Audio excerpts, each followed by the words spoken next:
¿Qué tal? Señor les bendiga. Bueno, seguimos adelante.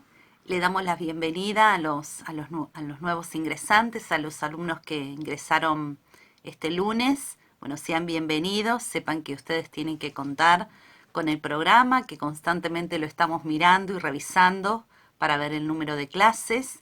También hay una carpeta disponible para el alumno, que es una guía para ir completando en las clases. Por supuesto, usted puede tomar apuntes, pero la carpeta va a ser un facilitador.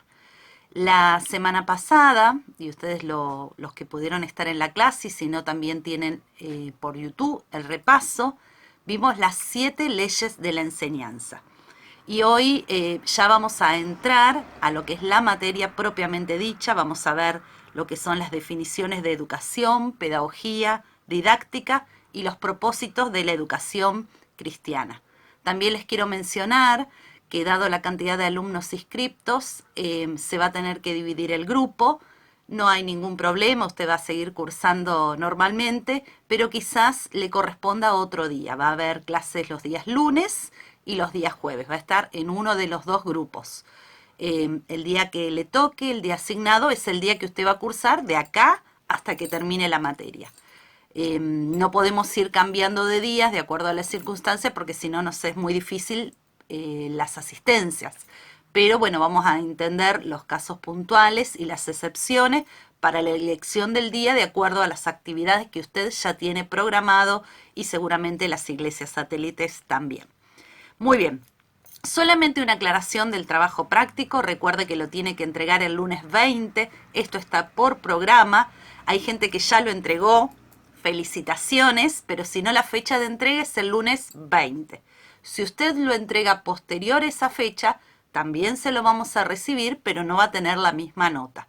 Así que aproveche porque está a tiempo para poder hacer el trabajo práctico. Para eso va a tener que tener leído el libro de Ana Somoza, que nosotros ya lo hemos mostrado, que seguramente usted quizás hasta lo tenga impreso o en PDF o el libro en sí.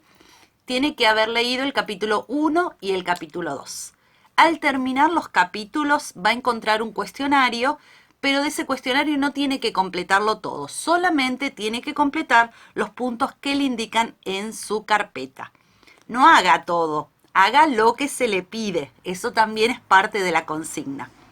Del capítulo 1 tiene que responder las preguntas 1, 2, 3 y 4. Del capítulo 2 tiene que responder las preguntas del 1 hasta el 6, 1, 2, 3, 4, 5 y 6, y luego la 10, la 11 y la 12. No es necesario que vuelva a poner las preguntas directamente, como hemos solicitado, hace la carátula con todos sus datos y después pone respuesta, capítulo 1, 1, capítulo 2, tal número. Con eso es suficiente y le envía por correo electrónico, como lo hemos avisado en el grupo de WhatsApp. Muy bien, dicho todo esto, vamos a comenzar con la clase. Vamos a ver algunas definiciones, yo se las voy a ir dando despacito. Sé que algunas cosas son nuevas para muchos, pero hay otros que no, que están familiarizados por la docencia, porque son maestros, profesores, están relacionados con el ámbito educativo, así que algunas cosas quizás a usted le resultan muy familiar.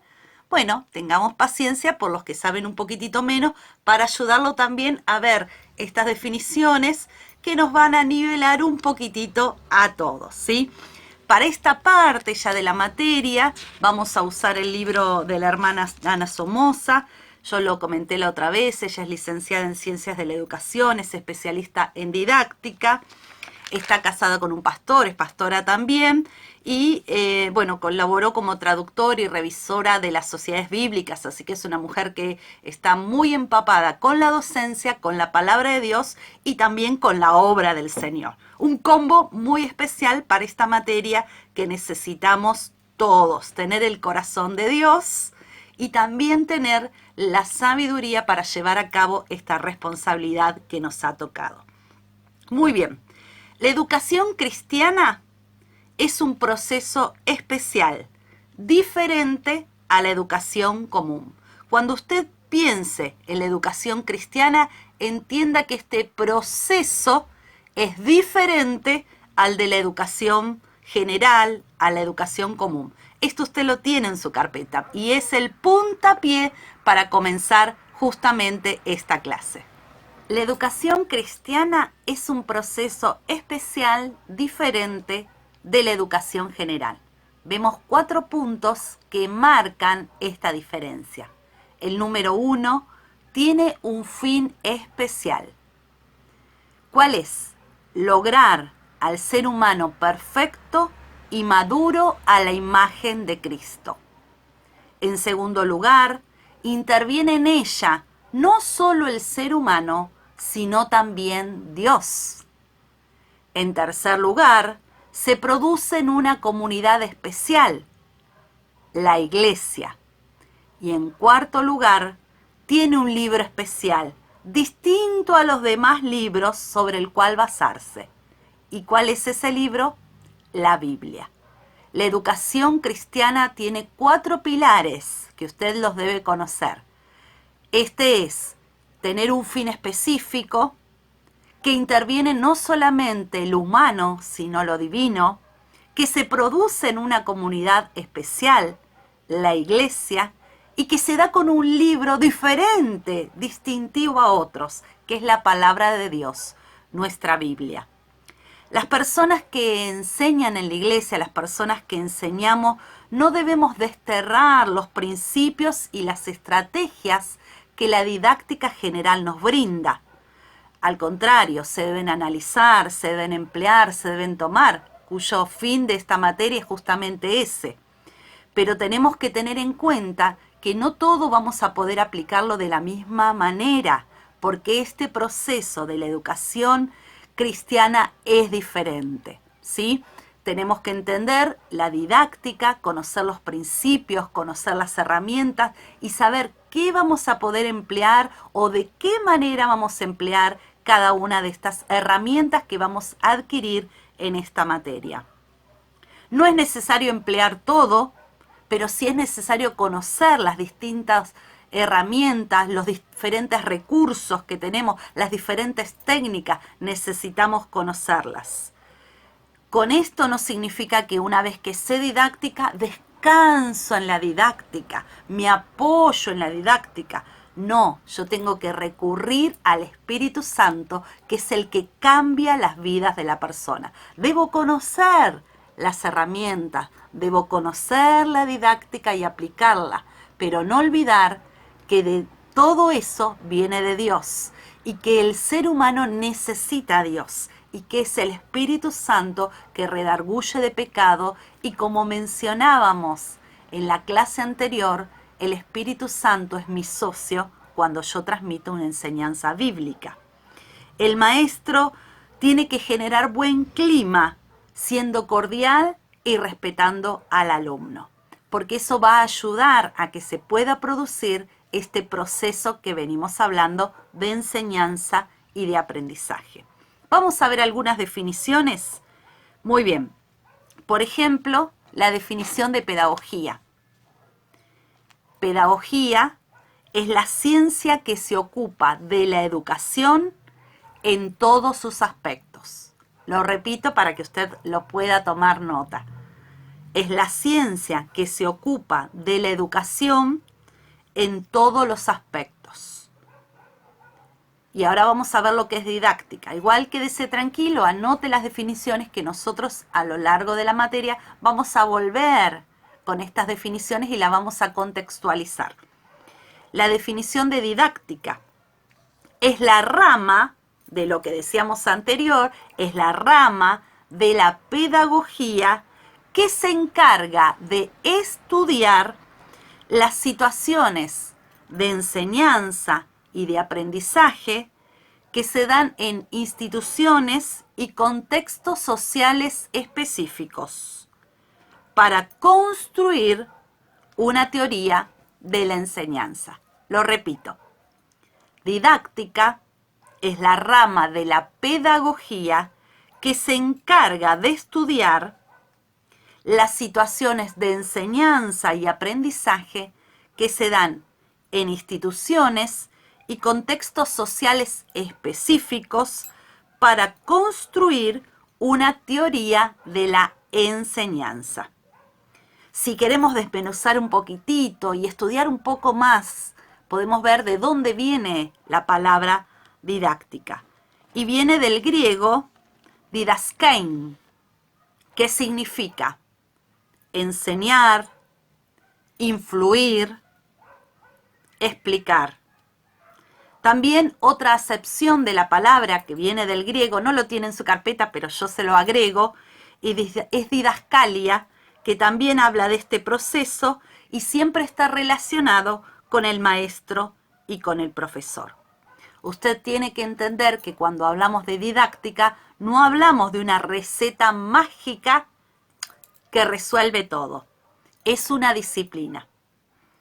Y ahora vamos a ver también dentro de esta parte que es como medio pesado de las definiciones, pero bueno, después se va poniendo un poco más linda la materia. Tenga paciencia, pero esto también lo necesitamos saber, como les decía antes, para nivelar al grupo, porque si bien hay gente que lo sabe y que está relacionado con el ámbito de la docencia, para otros quizás es totalmente nuevo. Los componentes que actúan en el acto didáctico son 4. Así como dijimos que eran 4 anteriormente los puntos que hacían la diferencia entre la educación general y la educación cristiana, cuando hablamos del acto didáctico en sí, los componentes también son 4. Y esto es más fácil y usted seguro lo sabe. ¿Sabe cuáles son? El docente o profesor, el que enseña, el alumno, el que recibe la enseñanza, el contexto social del aprendizaje donde se brinda, y lo siguiente es el currículum, que el currículum, entre otras cosas, es el contenido, pero no es solamente el contenido. Pero para que a usted le sea sencillo, podemos hablar de lo que se transmite en la enseñanza. Estos son los 4 componentes del acto didáctico, ¿sí? Muy bien. Ahora vamos a ver un poquitito la definición de la palabra educación. Educación, ¿sí? ¿Me puede seguir ahí con su cuadernito? ¿Le ayuda a tener el material en su casa? Creo que sí, ¿no? Nos ayuda a todos para organizarnos y por ahí si usted se perdió en algún punto, puede retroceder el video y lo puede ver tantas veces como necesite para repasar. Educación, la palabra proviene del latín etimológicamente, educatio, que quiere decir el acto de criar y por extensión de toda la formación integral del ser humano, ¿sí? La formación del espíritu y la instrucción. Deriva del griego, también una palabra griega muy usada en la antigüedad, educare, que significa conducir y guiar. Es un proceso de formación en la persona. Educación es un proceso, no es un suceso, no es un hecho, es un proceso. Y en este proceso se distinguen 2 actos, 2 factores, 2 aspectos muy predominantes para definir y para armar lo que significa la educación.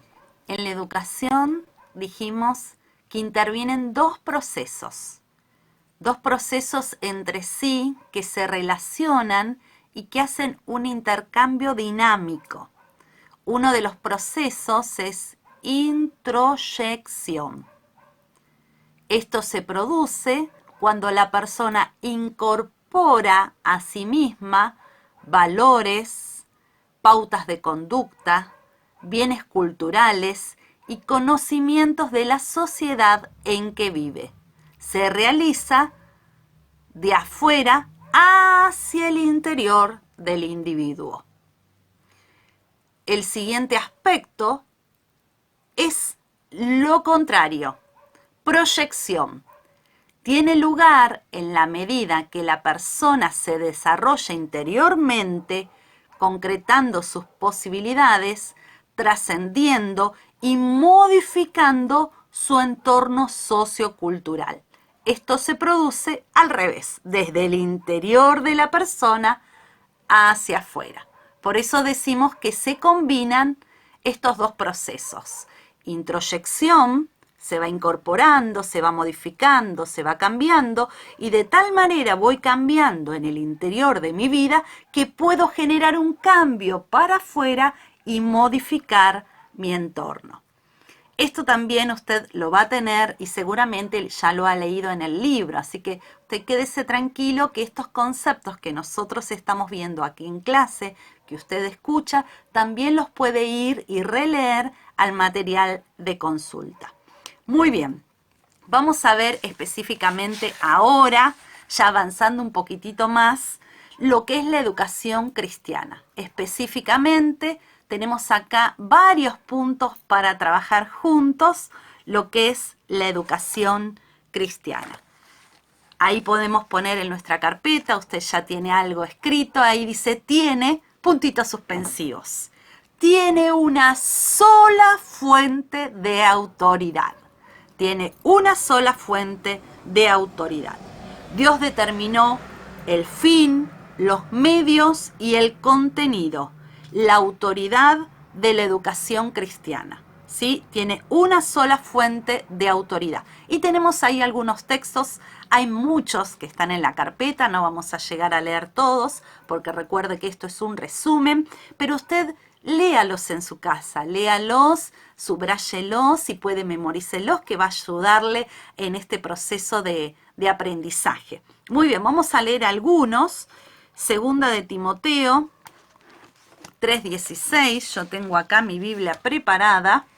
Segunda de Timoteo 3:16 dice así: toda la escritura es inspirada por Dios y útil para enseñarnos lo que es verdad y para hacernos ver lo que está mal en nuestras vidas.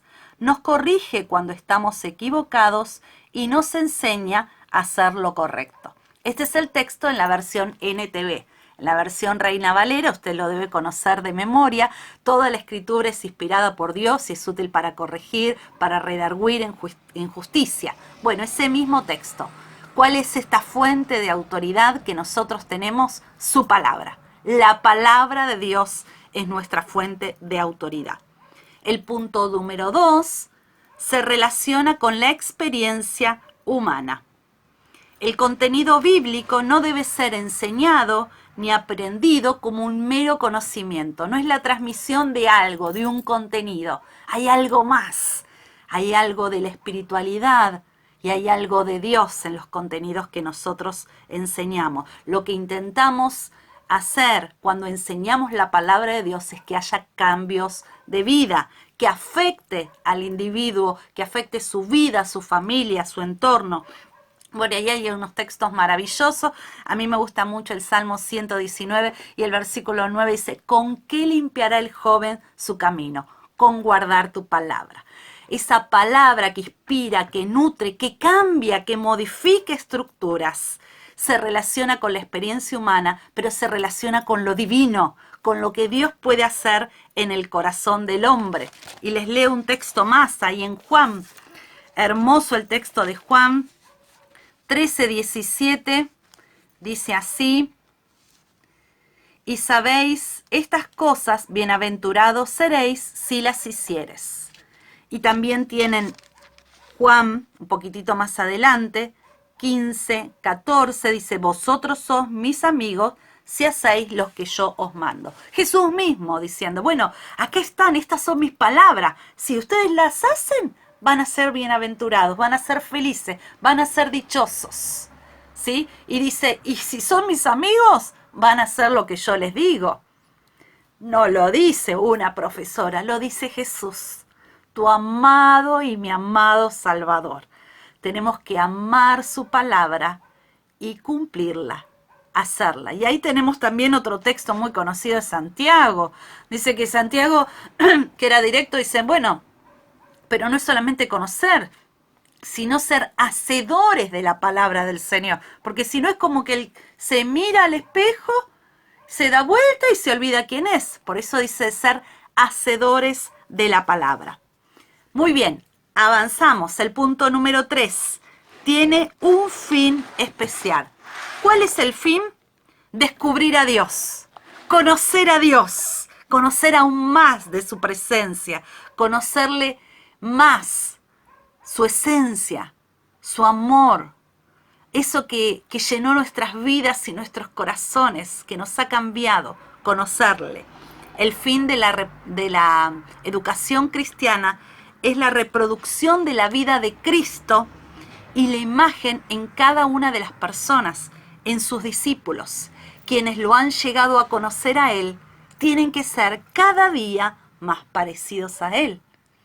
Vos tenés que ver la vida de tu pastor, de tu líder, de tu amigo y tu propia vida y ver que cada vez te pareces más a Jesús. Estamos en camino, es proceso, no significa que seamos perfectos, ni vos ni yo lo somos, pero vamos camino a la perfección y nuestra medida es Cristo. A Él nos tenemos que parecer. Es Cristo manifestándose en la vida de cada una de las personas. Y ahí tienen, bueno, los textos de Gálatas, de Romanos, de Colosenses, de Efesios. Léanlo. Es una riqueza impresionante. Toda la enseñanza tiene que estar orientada a edificar la vida del alumno, a que el alumno pueda cambiar, pero no para parecerse más a nosotros, sino para parecerse más a Cristo. Desarrollar en mi alumno y también en mi vida primero el carácter de Cristo. Que cada día nos parezcamos más a Él.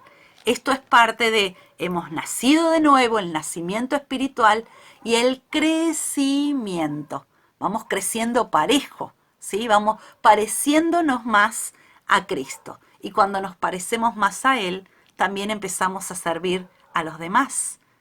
Porque si vos lo amás, vas a querer servirlo. Porque ese es el principio del reino.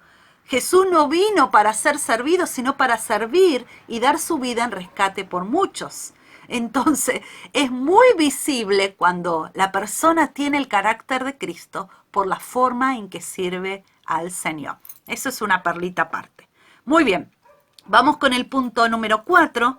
Se produce en una comunidad especial, ¿sí? Que ya hablamos un poquitito, se produce en la iglesia. Esta madurez cristiana también se da con la comunión de los santos, de los hermanos, ¿sí? No nos podemos separar de esto y tenemos ahí varios textos y también introduce un poquitito de lo que sería el don de la enseñanza, el don de ser maestro y ser comunicador de la palabra del Señor, que lo vamos a ver un poquitito más adelante también. El punto número 5 es un proceso dinámico, no está estancado, no es estático, ¿sí? Hay incorporaciones, lo que veíamos que se produce de las dos formas de afuera para adentro y de adentro para afuera, ¿sí? Hay una transformación, un cambio. Voy internalizando cambios en mí y se van dando cuenta y voy modificando mi ambiente también para que otros puedan conocer al Señor. Es un proceso dinámico, estamos en marcha, estamos en ruta, en camino, ¿sí? Nada nos detiene, porque si nos detenemos, retrocedemos, dice Hebreos, ¿sí?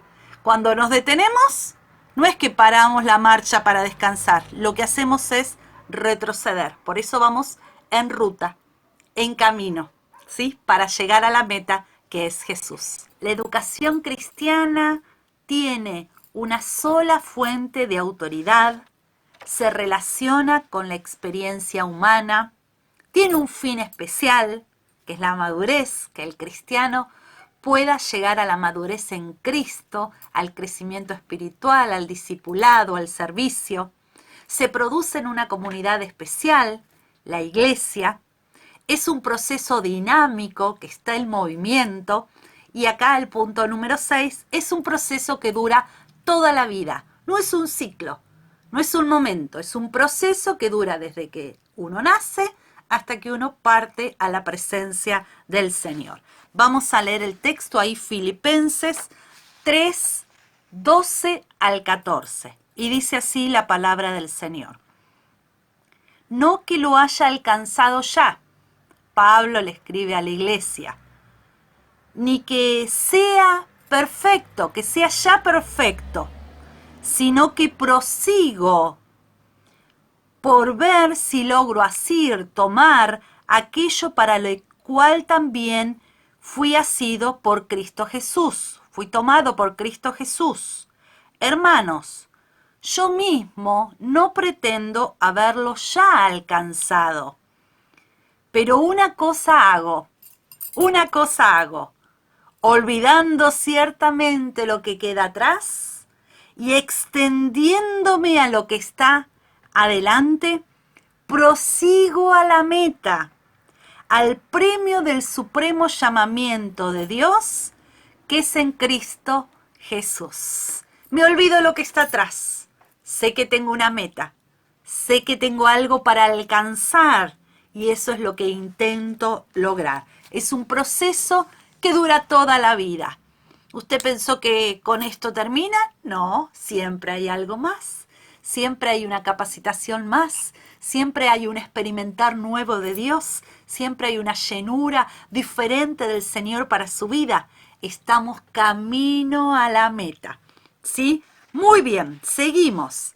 El número 7 dentro de la educación cristiana, estos factores que vamos viendo, es un proceso universal.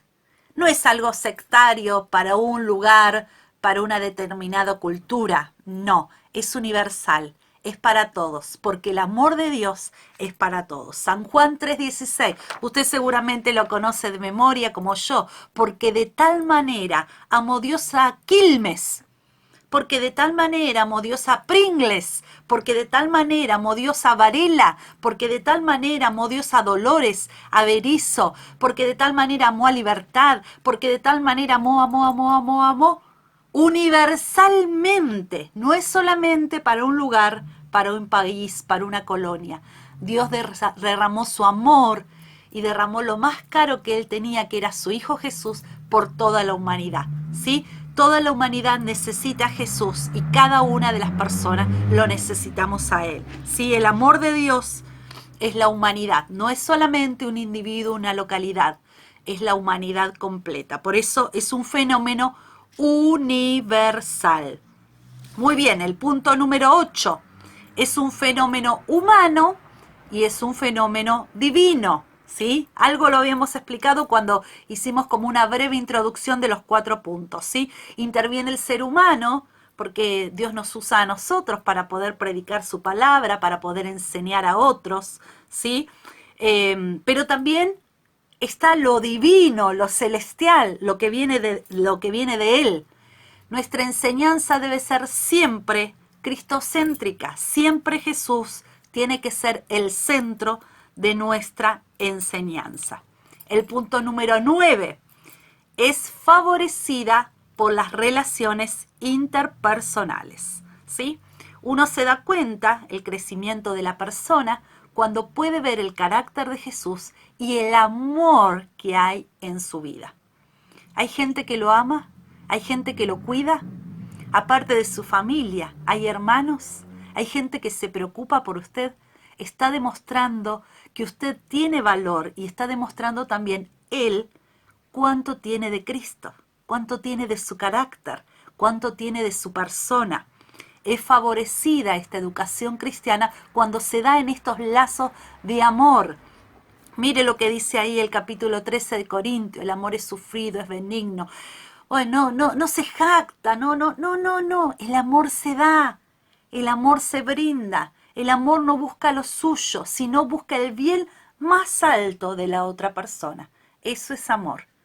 Las mamás, seguramente los papás, comprenden este término, porque uno dice: yo quisiera que a mi hijo no le faltara nada, y porque el amor de una madre con un hijo, el amor de un padre con un hijo, bueno, ese mismo amor tiene que darse en todo el contexto de nuestra educación y cuando intentamos enseñar a otros la palabra del Señor. Tenemos que tener esas características de ese amor, ¿sí? Y favorecer las relaciones interpersonales es dejar de ser llaneros solitarios, que nos arreglamos solos, que solos podemos, y empezar a pensar de que nos necesitamos, que necesitamos al otro, que necesitamos estar con el otro. Acuérdese que se aprende con otros, de otros y a través de otros.